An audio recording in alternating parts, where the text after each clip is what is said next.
بہت کچھ سکھایا گیا، بہت کچھ سکھایا جا رہا ہے اور بہت کچھ سکھایا جائے گا۔ ہمارے یہاں نماز کورس ہوتا ہے، روزہ کورس ہوتا ہے، حج کورس ہوتا ہے، زکوٰۃ کورس ہوتا ہے، اور بہت سارے لوگ نماز کے مسائل پوچھنے آتے ہیں، روزے کے مسائل پوچھنے آتے ہیں، حج کے مسائل پوچھنے آتے ہیں، زکوٰۃ کے مسائل پوچھنے آتے ہیں، اور یہ ساری چیزیں پوچھنی بھی چاہیے اور سیکھنی بھی چاہیے۔ لیکن ابھی تک کوئی ایسا بندہ نہیں آیا جو انسانیت کے سلسلے میں سوال کرے کہ انسانیت ہے کیا۔ ایک بات اچھی طریقے سے ذہن کے اندر رکھیں، انسان بننا یہ ہماری چوائس نہیں تھی، یہ اللہ نے چاہا تو ہم انسان بنے، لیکن انسانیت کے علمبردار بننا یہ ہماری چوائس ہے۔ میرے پیارے آقا صلی اللہ تعالی علیہ وسلم کے پیارے دیوانوں، آج دنیا میں سب سے زیادہ جو دوائی فروخت ہو رہی ہے اور سب سے زیادہ جس بیماری کے مریض ڈاکٹروں کے پاس جاتے ہیں، وہ یا تو اسٹریس کے ملیں گے، یا ڈپریشن کے ملیں گے، یا نروس کے ملیں گے، یا اپسیٹ کے ملیں گے۔ اور مختلف ڈاکٹرز، مختلف سائیکولوجسٹ اور سائیکریٹسٹ ڈپریشن، اسٹریس، اس کے سلسلے میں مختلف وجوہات بیان کرتے ہیں کہ ان چیزوں کی وجہ سے آپ کو ڈپریشن ہو گیا یا انسان ڈپریشن میں چلا گیا۔ اب سولیوشن کیا ہے؟ تو پھر سولیوشن کے لیے کوئی ٹیبلٹ دے دی گئی، کاؤنسلنگ کر دی گئی، اور کہا گیا کہ بس آپ اس کے ذریعے اپنی زندگی گزاریں۔ میرے پیارے آقا صلی اللہ تعالی علیہ وسلم کے پیارے دیوانوں، آج کے سہولت کے دور کے اندر آدمی کو زیادہ مطمئن اور پرسکون رہنا چاہیے تھا۔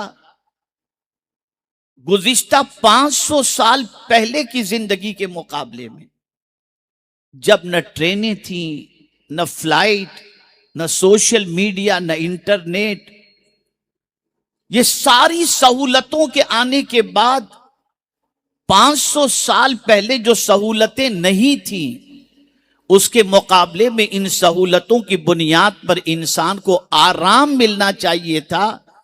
لیکن ہم دیکھ رہے ہیں آرام کے نام پر بیماریاں بڑھتی جا رہی ہیں۔ آرام تو کیا ملے گا؟ کہنے والے نے کہا مرض بڑھتا گیا جوں جوں دوا کی۔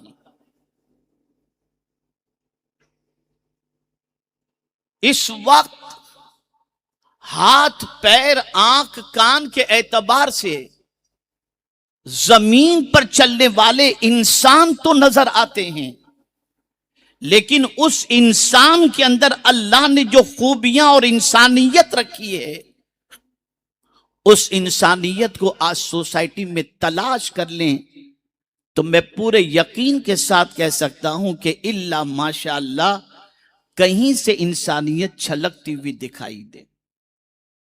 اللہ کی کتاب انسانیت کا درس دیتی ہے۔ رسول اعظم صلی اللہ علیہ وسلم نے اپنا انٹروڈکشن سب سے پہلے نبی ہونے کا نہیں کروایا، بلکہ پیغمبر رحمت صلی اللہ علیہ وسلم نے سب سے پہلے دنیا کے سامنے اپنی پہچان ایک بہترین انسان کی حیثیت سے پیش کروائی۔ میں حدیث کی روشنی میں سمجھاؤں گا انسانیت کیا ہے، اور قرآن کی روشنی میں سمجھاؤں گا کہ انسانیت کیا ہے، اور پھر اس کے بعد ہم اپنے مینٹلی، فزیکلی پرابلمز کا سولیوشن بھی ان چیزوں میں تلاش کریں، اور ساتھ ہی ساتھ ہم سوچیں کہ آخر کیا وجہ ہے کہ آج پوری دنیا بے چین ہو گئی، پوری دنیا بے قرار ہو گئی۔ ہر چوتھا آدمی، ہر تیسرا آدمی ٹینشن میں گرفتار نظر آتا ہے، پریشانی میں گرفتار نظر آتا ہے، اپسیٹ نظر آتا ہے، اس کو زندگی میں کوئی لطف نظر نہیں آتا، اسے زندگی میں کوئی مزہ نظر نہیں آتا، وہ جینے سے زیادہ قبر کو پسند کرتا ہے۔ بڑی عجیب سچویشن ہو گئی۔ آئیے اللہ کی کتاب کو سمجھیں۔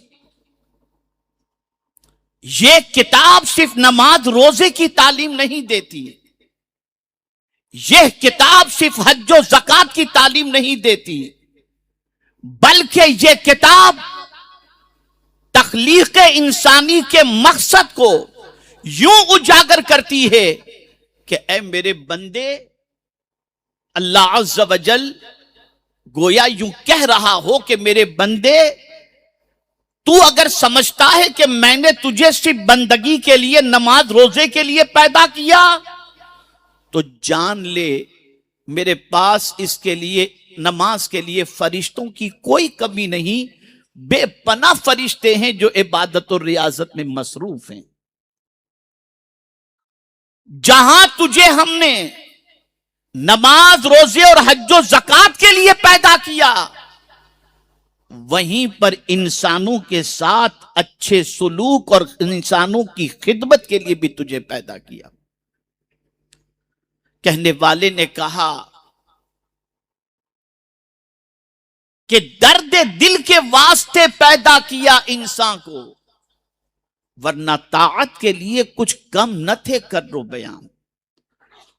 اب آئیے آپ دیکھیں اللہ نے اپنی عبادت کے ساتھ کس طریقے سے انسانیت کی تعلیم دی، اسے تھوڑا سا سمجھیں تاکہ کچھ سوچ بھی درست ہو، اور جس سبق کو آج کا مسلمان بھول چکا ہے، بلکہ یہی وہ سبق تھا جو ایک مسلمانوں کی سب سے بڑی پہچان تھی۔ اللہ فرماتا ہے وَاعْبُدُوا اللَّهَ وَلَا تُشْرِكُوا بِهِ شَيْئًا وَبِالْوَالِدَيْنِ إِحْسَانًا وَبِذِي الْقُرْبَى وَالْيَتَامَى وَالْمَسَاكِينِ وَالْجَارِ ذِي الْقُرْبَى وَالْجَارِ الْجُنُوبِ وَالصَّاحِبِ بِالْجَنبِ وَابْنِ السَّبِيلِ وَمَا مَلَكَتْ أَيْمَانُكُمْ إِنَّ اللَّهَ لَا يُحِبُّ مَنْ كَانَ مُخْتَالًا فَخُورًا۔ توجہ سے ترجمہ سماعت فرمائیں۔ اللہ ارشاد فرماتا ہے اور اللہ کی بندگی کرو اور اس کا شریک کسی کو نہ ٹھہراؤ۔ یہاں تک اللہ نے اپنی بندگی کی بات بتا دی۔ عبادت صرف خدا کی، اور اس کا شریک کسی کو نہیں ٹھہرایا جا سکتا۔ اور اس کے بعد فوراً کیا فرمایا؟ وَبِالْوَالِدَيْنِ إِحْسَانًا، اور ماں باپ سے بھلائی کرو۔ اب یہاں سے انسانیت کا درس شروع ہو رہا ہے۔ ماں باپ سے بھلائی کرنے والے کو اللہ نے دنیا کے انسانوں کی فطرت کے اندر یہ بات رکھ دی ہے کہ جو بچہ اپنے ماں باپ کے ساتھ اچھا سلوک کرتا ہے، اسے کوئی کچھ بھی کہے لیکن دنیا یہی کہے گی یہ بہت اچھا انسان ہے۔ کبھی بھی آپ نہیں دیکھیں گے کہ ماں باپ سے اچھے سلوک کرنے والے کو کوئی برا انسان کہے، لیکن کوئی ماں باپ کو گالی دیتا ہو، کوئی ماں باپ کو دھکے دیتا ہو، کوئی ماں باپ کو ڈیڈ اسٹاک کہتا ہو، کوئی ماں باپ کو پاگل کہتا ہو، دنیا اسے اچھا انسان نہیں کہتی۔ اب یہاں میں تھوڑا سا آگے بڑھ کر کے عرض کروں، آج کے دور کا انسان اس لیے بھی ڈپریشن کے اندر ہے کہ جس کے ساتھ اچھے سلوک کی اللہ نے تعلیم دی تھی، آج کے انسان نے اس کے ساتھ اچھا سلوک کرنا بند کر دیا۔ تو سب سے پہلے اللہ کی بندگی کے بعد انسانیت کا سلوک ماں باپ کے ساتھ کرو۔ اس کے بعد قرآن آگے بڑھتا ہے اور رشتہ داروں۔ اب رشتہ داری بھی کتنی عظیم چیز ہے۔ آقا کریم صلی اللہ علیہ وسلم ارشاد فرماتے ہیں، ہمارے بہت سارے لوگ مشائخ کے پاس جاتے ہیں اور کہتے ہیں کوئی تعویذ دے دیجئے روزی میں برکت کے لیے.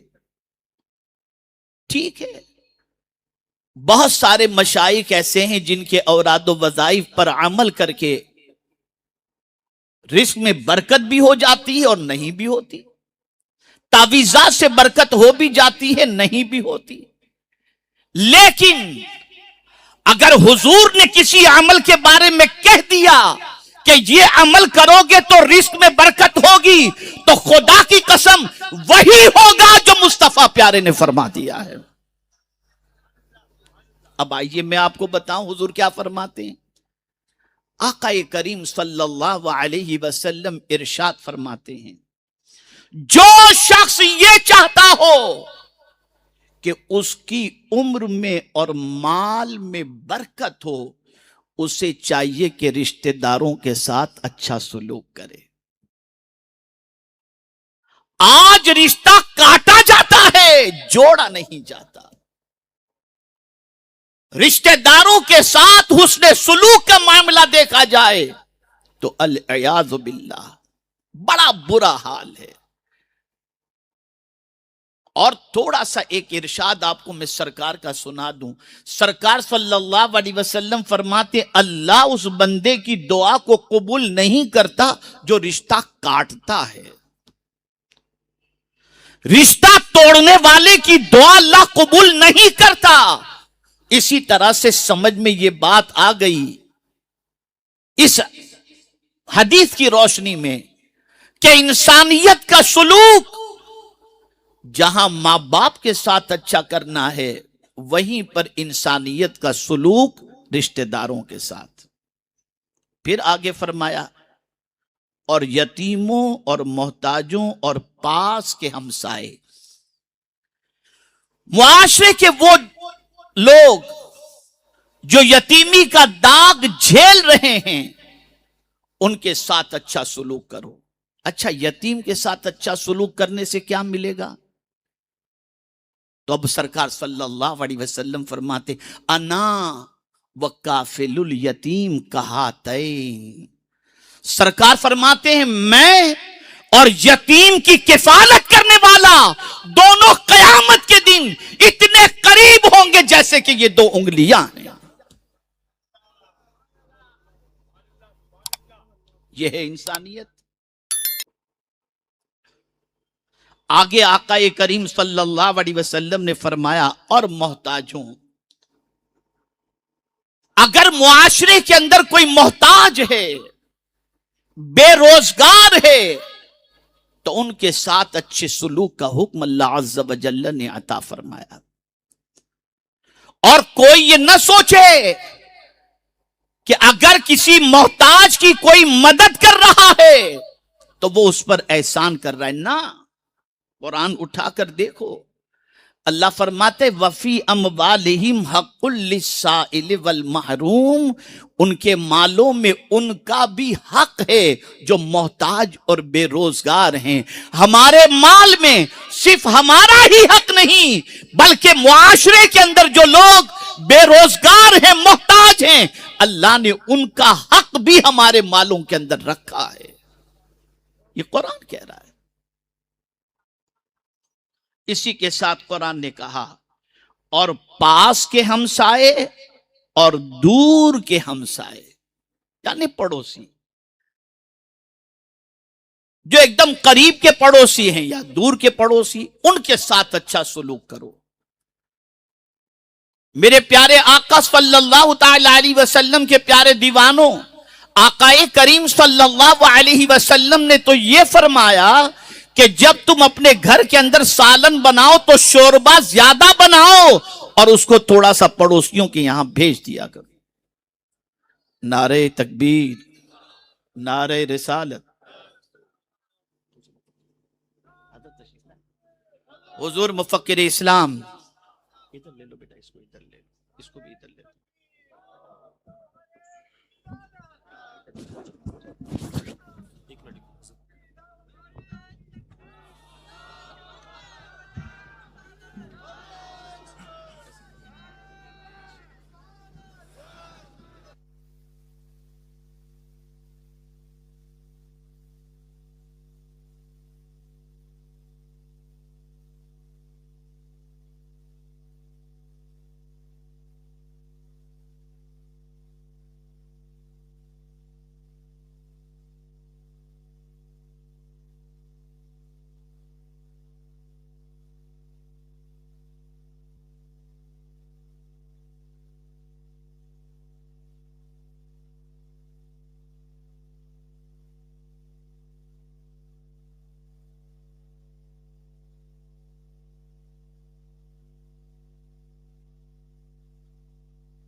ایک مرتبہ درود شریف پڑھ لیں. اللہم صلی علی سیدنا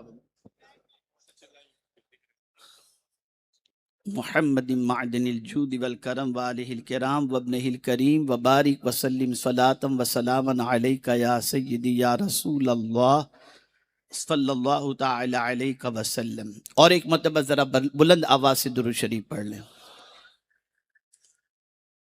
اللہم صلی علی سیدنا و مولانا محمد معدن الجود والکرم وآلہ وصحابہ وبارک وسلم صلاة و سلاما علیک یا سیدی یا رسول اللہ صلی اللہ تعالی علیہ وسلم. انشاءاللہ العظیم تھوڑی دیر کے بعد حضور مفکر اسلام کے خطاب سے ہم اور آپ سب استفادہ کریں گے. تھوڑی دیر مجھے برداشت کر لیجئے، کچھ باتیں میں آپ کی سماعتوں کے حوالے کر دوں. میرے پیارے آقا صلی اللہ تعالی علیہ وسلم کے پیارے دیوانوں، تو قرآن نے انسانیت کا سبق دیا، اور جیسا کہ آپ نے انسانیت کی تعلیم کے حوالے سے کچھ باتیں سماعت فرمائیں، اب آگے آپ دیکھیے دنیا کے انسان کا ایک طریقہ رہا کہ اگر کوئی مانگنے والا مانگتا ہے تو مانگنے والے کو حقیر سمجھا جاتا ہے، اور کبھی ایسا بھی ہوتا ہے کہ سائل کو جھڑکا بھی جاتا ہے، اور ایسا بھی ہوتا ہے کہ سائل کو ایسے کلمات کہے جاتے ہیں جس سے اس کا دل دکھ جائے. قرآن نے کتنی عظیم انسانیت کی تعلیم عطا فرمائی مانگنے والے کے سلسلے میں.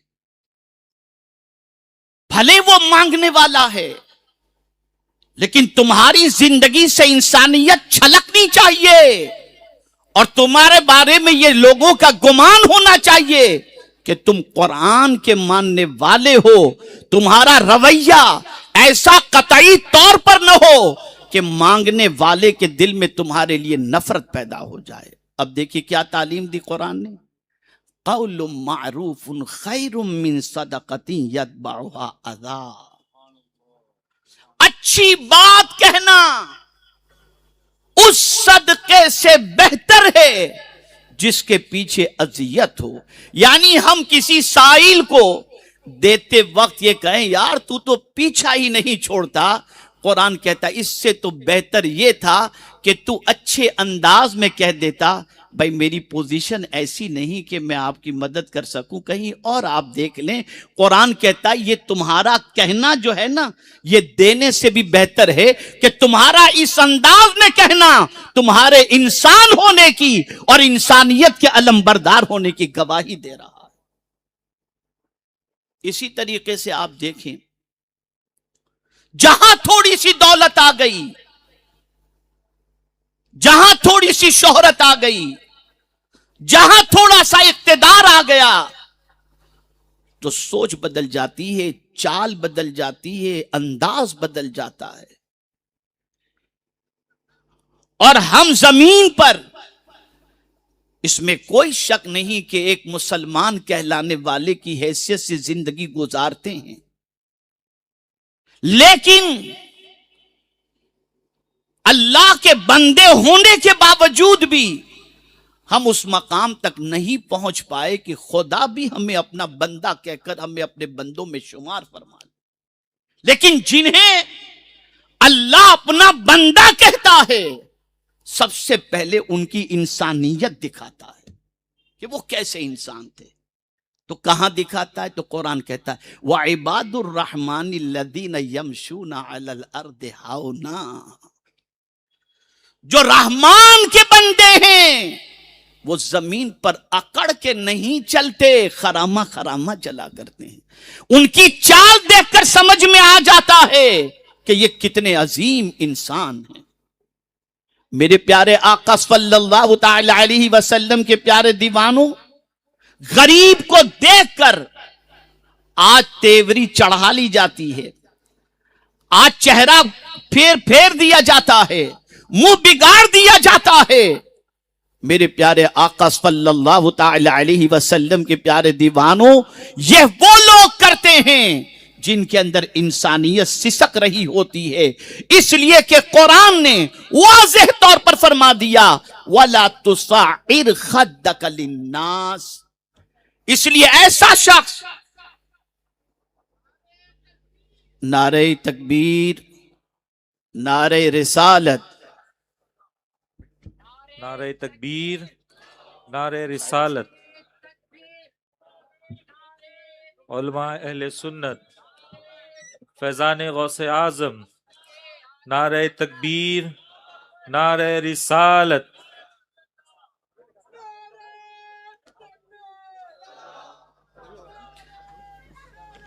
نعرے صرف سٹیج سے لگیں گے، اس لیے آپ سے گزارش ہے کہ جو باتیں بتائی گئی ہیں اس پہ آپ عمل کریں. نعرہ تکبیر، نعرہ رسالت، شہزادہ غوث اعظم.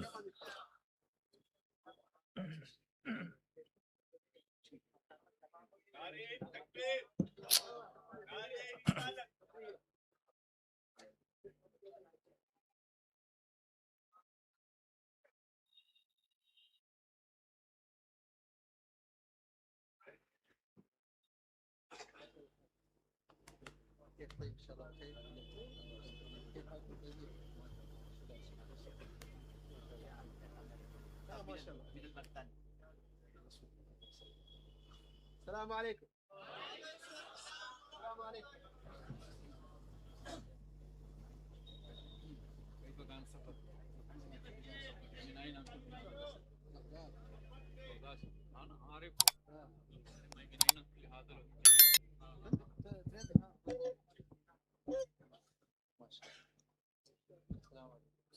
كيف حالك؟ اهلا وسهلا. كيف حالك؟ طيب. انا كنت افكر فيك من سوف يترجم هذا اليوم. اجازه؟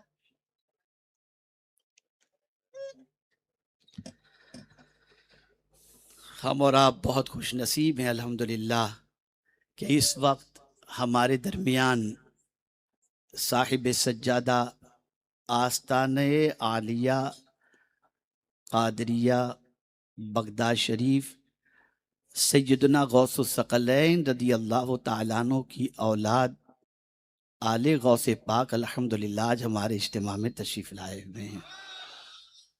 حضرت کے روح زیبا کی زیارت کیجئے اور انشاءاللہ حضرت کے کلمات خیر سے بھی ہم انشاءاللہ استفادہ کریں گے. آئیے میں اپنی گفتگو کو تھوڑا سا بڑھاؤں، ایک بار پھر درود شریف پڑھ لیجئے. اللہم صلی علی سیدنا و مولانا محمد معدن الجود والکرم وآلہ الکرام وابنہ الکریم وبارک وسلم صلاة و سلاما علیک یا سیدی یا رسول اللہ صلی اللہ تعالی علیہ وسلم. اب ان دو بزرگوں کی موجودگی میں تفصیلی خطاب نہیں کروں گا، اس لیے کہ میں چاہوں گا کہ دونوں بزرگوں سے استفادہ کیا جائے. میں صرف انسانیت کے حوالے سے اب قرآن کی بہت ساری آیتیں اور رسول اعظم صلی اللہ علیہ وسلم کے بہت سارے ارشادات میں آپ کی سماعتوں کے حوالے کر سکتا تھا، لیکن آئیے اب حضرت احنف بن قیس رضی اللہ تعالیٰ عنہ نے انسانیت کیا ہے اسے سمجھایا. اور اگر آج اس اجتماع میں یہ سبق ہم سیکھ کر کے اٹھے اور اس پر ہم نے عمل کیا تو صرف یہ نہیں کہ زمین کے اوپر کا ٹینشن ختم ہوگا، واللہ زمین کے اوپر کا، زمین کے اندر کا اور میدان محشر کا بھی ٹینشن اللہ ختم فرما دے گا. اب یہ سبق سن لو اور آج یہ عظیم سبق سیکھ کر کے اٹھو. اس پہچان کو حضور چاہتے تھے کہ سرکار کی امت کی پہچان یہ بنے.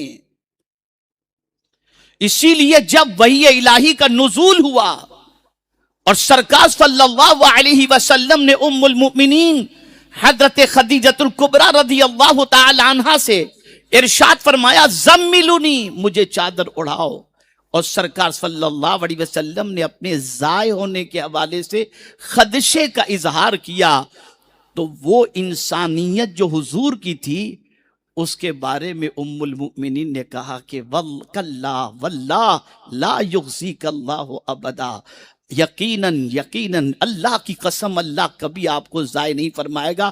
ریزن کیا بیان فرمایا؟ وہی سبق انسانیت کہ آپ کو اللہ کیسے ضائع فرمائے گا کہ آپ صلہ رحمی کرنے والے ہیں، غریبوں کی پریشانی کو دور کرنے والے ہیں، مصیبت زدوں کو مصیبت زدوں کی مصیبت کو دور کرنے والے ہیں. دنیا کو حضور نے بتا دیا میرے نبی ہونے کی پہچان تو میں نے بعد میں کروائی ہے، ایک اچھے انسان ہونے کی پہچان میں نے سب سے پہلے کروائی ہے. یہ سبق ہے انسانیت کا. اب آئیے حضرت احنف بن قیس رضی اللہ تعالیٰ عنہ سے پوچھا گیا حضور انسانیت کیا ہے؟ What is humanity?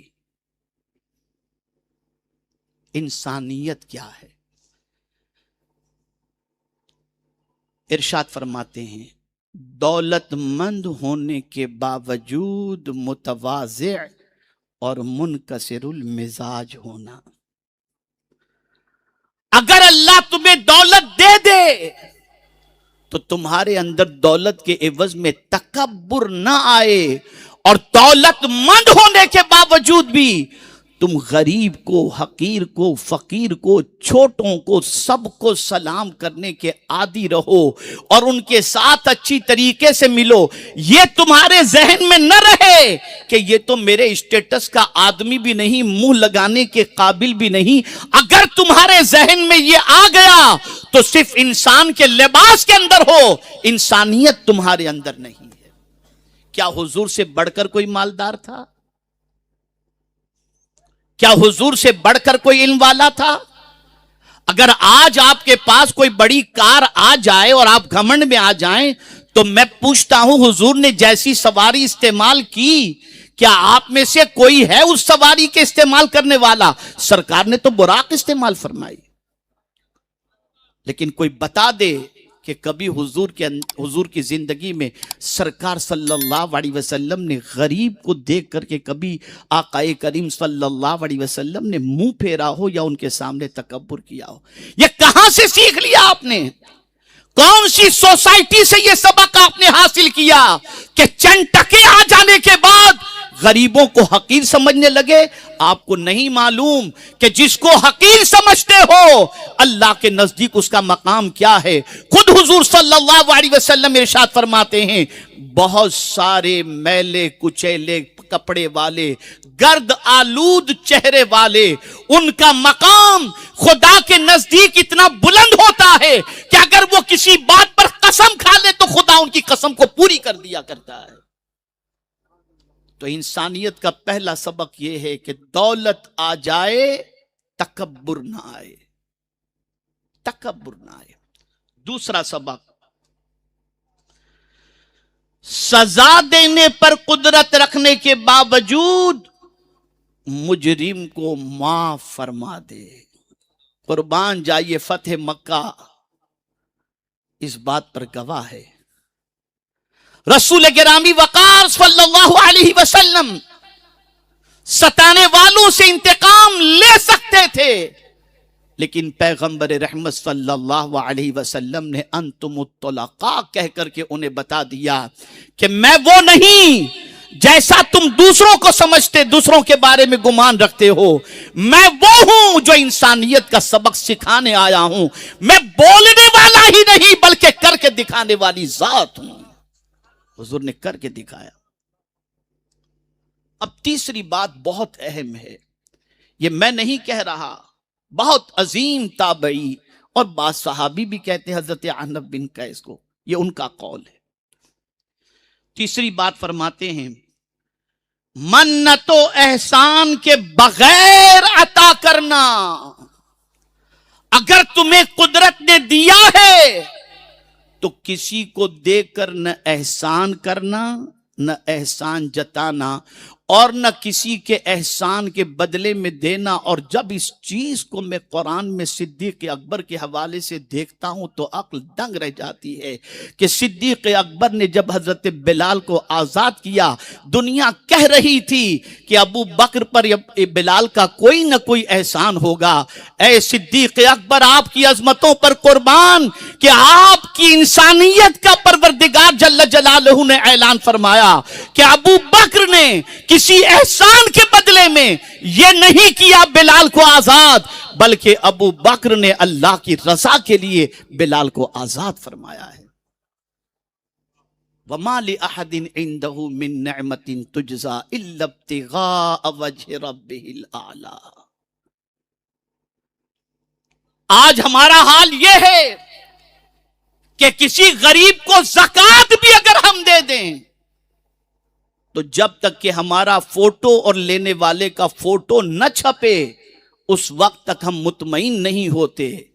اور پھر وہ زکوٰۃ لینے والا کسی مقام پر پہنچ جائے بعد میں تو ہم کہتے ہیں یہ کل تو زکوٰۃ لینے والا تھا، میرے پاس آتا تھا زکوٰۃ دینے کے لیے. اب سن لو ایسا کہنے والوں کے بارے میں حضور نے کیا فرمایا. آقا کریم صلی اللہ علیہ وسلم ارشاد فرماتے ہیں 3 قسم کے لوگوں کو جنت کی خوشبو بھی نہیں ملے گی جو 500 سال کی دوری سے آتی ہے. نہیں ملے گی ان کو جنت کی خوشبو. کون ہے وہ لوگ؟ پہلا وہ شخص جو والدین کو ستانے والا ہو اور بغیر ان کو راضی کیے اس دنیا سے چلا جائے. دوسرا وہ شخص جو عادی شرابی ہو اور توبہ کیے بغیر مر جائے. اور آقا فرماتے ہیں جنت کی خوشبو اس کو بھی نہیں ملے گی جو احسان کر کے احسان جتانے والا ہو. آپ زکوٰۃ دے کر احسان جتاتے ہو،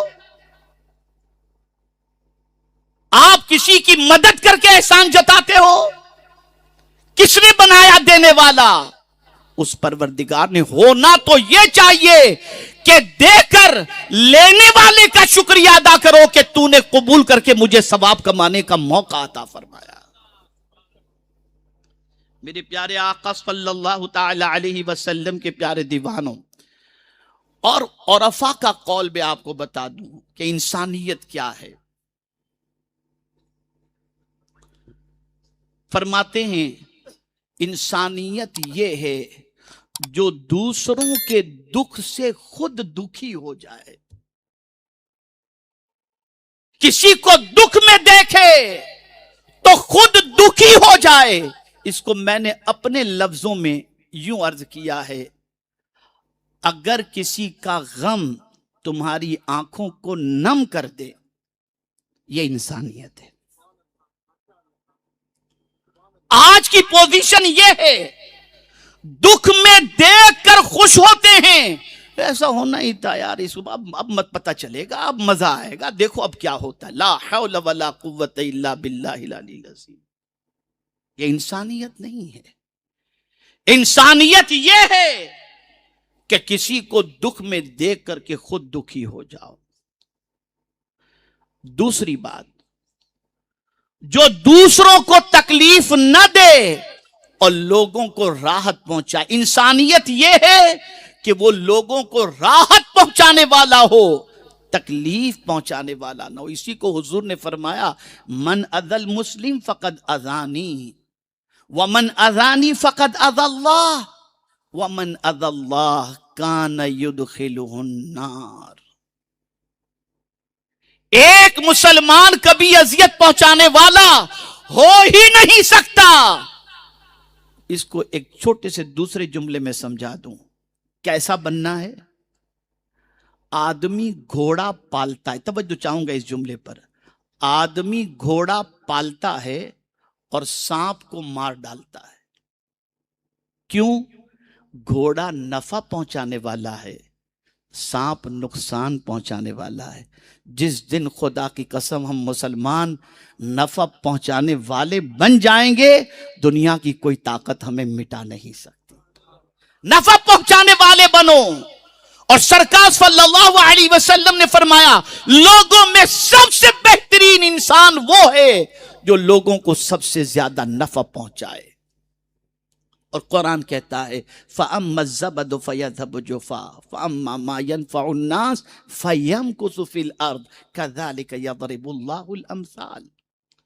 تیسری بات، کسی کے خلاف ناانصافی یا کسی کو مدد کی ضرورت ہو تو خود سے آگے آئے.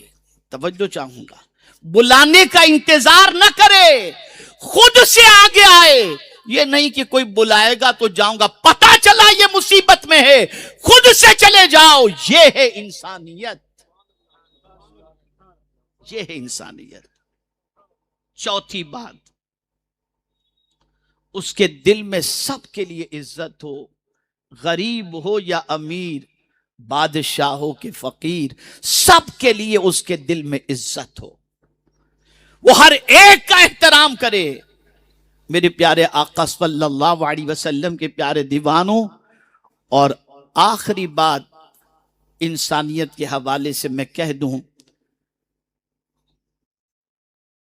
خود بہت لوگوں پر مہربان ہے اور خدمت گزار ہے یا لوگوں کا درد رکھنے والا ہے، ایسا اپنے بارے میں خود بھی گمان نہ کرے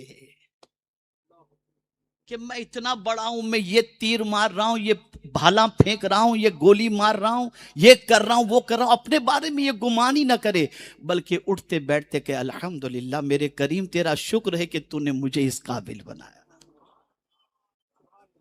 یہاں ہمارا حال یہ ہے کہ کچھ تھوڑا سا کر لیں تو یہ سمجھتے ہیں ہم سے بڑا کون. ارے توفیق کس نے عطا فرمائی؟ اللہ اکبر. میرے پیارے آقا صلی اللہ علیہ وسلم کے پیارے دیوانوں، حضرت ایوب علیہ الصلاۃ والتسلیم کا واقعہ مجھے یاد آ رہا ہے کہ حضرت ایوب علیہ الصلاۃ والتسلیم نے جب صبر اس طریقے سے کیا کہ پروردگار جل جلالہ نے خود فرما دیا اِنَّا وَجَدْنَاهُ صَابِرًا، کہ بے شک ہم نے ان کو صبر کرنے والا پایا. تو اب ظاہر سی بات ہے، خدا جب تعریف کرے اپنے بندے کی تو بندے کا مچلنا تو ضروری ہے نا. تو مچلتے ہوئے اپنے رب سے کہتے مولا میں نے کیسا صبر کیا نا. تو رب نے بھی فرمایا ایوب یہ صبر کی توفیق لایا کہاں سے؟ جب سنا تو گریبان پھاڑ دیا اور کہا ہاں ہاں مولا یہ توفیق تیری طرف سے ہے. تو سن لو، اگر تم کسی کی مدد کر رہے ہو یہ تمہارا کمال نہیں، یہ اللہ کا کرم ہے کہ اس نے تمہیں توفیق عطا فرمائی ہے. یہ ہے انسانیت، یہ ہے انسانیت. مجھے وقت کی قلت کا بھی خیال ہے اور اپنے بزرگوں کا بھی خیال ہے. بس ایک آپ کو کام دے دوں کہ اب آپ کو یہاں سے جا کر کے کن چیزوں پر پریکٹس کرنی ہے. پہلی چیز، صبح اٹھ کر مخلوق سے کنیکٹ ہونے کی بجائے رب سے کنیکٹ ہو جاؤ. کیسے؟ صبح اٹھ کے پہلے موبائل پر ہاتھ مت مارو کس کا میسج ہے. آنکھ کھلے الحمدللہ الذی احیانا بعد ما اماتنا والیہ النشور، یہ فوراً آپ نے اپنے رب کا شکر ادا کیا، آپ کا کنیکشن رب سے ہو گیا. اب جب آپ نے شکر ادا کیا تو وہ کریم بھی فرماتا ہے لَإِن شَكَرْتُمْ لَأَزِيدَنَّكُمْ، تم شکر کرو گے ہم تمہیں زیادہ عطا کریں گے. تو صبح اٹھتے ہی رب سے کنیکٹ ہو جاؤ، صبح اٹھتے ہی رب سے کنیکٹ ہو جاؤ. یہ تو اس کی ذات سے کنیکشن کا معاملہ. پھر آپ اٹھتے ہیں، ہم اٹھتے ہیں، برش کرتے ہیں، مسواک کرتے ہیں، آئینے کے سامنے دیکھتے ہیں. جیسے ہی میرر پر نظر پڑے اب اپنی سیرت کی طرف متوجہ ہو جاؤ. فوراً میرر دیکھ کر کے یہ دعا کرو اللہم حسن خلقی کما حسنت خلقی، اے اللہ میرے اخلاق اچھے کر دے جیسے کہ تو نے میری پیدائش اور میری خلقت اچھی کر دی. جہاں آپ نے یہ دعا کر لی آپ کے مزاج کے اندر آپ کے سیل دوڑنے لگ جائیں گے اور آپ کا ضمیر کہے گا ارے صبح اٹھ کر تو میں نے اچھے اخلاق کی دعا کی ہے، اب میں برے اخلاق کی طرف کیسے جاؤں؟ یہ دو چیزیں خاص طور پر ذہن میں. پھر نماز تو پڑھنی ہی ہے، اللہ توفیق دے تو تلاوت بھی کرو، اور پھر جب گھر سے نکلو تو تیسرا کام یہ کرو کہ صدقہ دے کر کے نکلو، اس میں کوتاہی نہ برتو. کیوں؟ پتہ نہیں واپس لوٹیں گے کہ نہیں لوٹیں گے. تو حضور نے فرمایا جو صدقہ دیتا ہے اللہ اسے برے خاتمے سے بچا لیتا ہے، بچا لیتا ہے اسے. تو صدقے کی عادت ڈالو. میرے پیارے آقا صلی اللہ تعالی علیہ وسلم کے پیارے دیوانوں، اور چوتھی چیز یہ عزم کرو کہ میں جھوٹ نہیں بولوں گا. اس لیے کہ بازار میں جا رہے ہو نا، تجارت کے میدان میں جا رہے ہو یا ملازمت کے لیے جا رہے ہو، جھوٹ نہیں. یہ چوتھی چیز آپ اپنا لیں. اور پھر صدیق اکبر سے سرکار نے، بلکہ صحابہ سے حضور نے پوچھا تھا تو اس وقت صرف واحد صدیق اکبر نے وہ جواب دیا تھا. سرکار صلی اللہ علیہ وسلم نے پوچھا تم میں کوئی ہے جس نے آج صبح کو کسی مریض کی عیادت کی ہو؟ صدیق اکبر نے کہا حضور میں نے کی. سرکار نے فرمایا تم میں کوئی ہے جو کسی جنازے کے پیچھے چلا ہو؟ صدیق اکبر نے کہا حضور میں چلا ہوں. سرکار نے فرمایا تم میں کوئی ہے جس نے روزہ رکھا ہو؟ صدیق اکبر نے کہا حضور میں نے روزہ بھی رکھا ہے. آپ اندازہ لگائیں یہ وہ سارے امور ہیں جو صدیق اکبر رضی اللہ تعالیٰ عنہ انجام دے رہے تھے. اور خاص بات اس چیز کو ذہن میں رکھو کہ آقا کریم صلی اللہ علیہ وسلم نے ارشاد فرمایا جس کسی نے صبح اس حال میں کی کہ امت مسلمہ کے امور کے سلسلے میں کچھ نہ سوچا، مسلمانوں کے ایشوز کے بارے میں، مسائل کے بارے میں سرکار فرماتے کچھ نہ سوچا، فلیس منا، وہ میرا ہے ہی نہیں. تو صبح اٹھ کے حضور کی امت کے بارے میں سوچو، اس کی فکر کرو. یہ چند باتیں تھیں. اللہ تعالیٰ آقا کریم رؤوف الرحیم علیہ التحیۃ والتسلیم کے صدقہ و طفیل سب سے پہلے مجھے ان باتوں پر عمل کی توفیق عطا فرمائے. اور آپ سب سے میری مؤدبانہ گزارش ہے سنی دعوت اسلامی سے جڑیں. اسلامیات کا اسٹال بھی لگا ہے، اپنے علاقوں کے اندر مکاتب کیسے قائم کریں اور اپنی جنریشن کو دین کیسے سکھائیں اس کا بھی آپ کو اس کی بھی معلومات ملے گی. اور SDI امید کا اسٹال بھی لگا ہے جہاں دنیاوی تعلیم حاصل کرنے والے بچوں کی رہنمائی کیسے کی جائے گی اس کی بھی معلومات آپ کو حاصل ہوگی. بقیہ تفصیلی اعلانات بلبل باغ مدینہ فرمائیں گے. انہی کلمات خیر پر میں آپ کا شکریہ ادا کرتے ہوئے کہ آپ تشریف لائے میں اپنی گفتگو کو ختم کرتا ہوں. وما علینا الا البلاغ المبین. السلام علیکم ورحمۃ اللہ وبرکاتہ.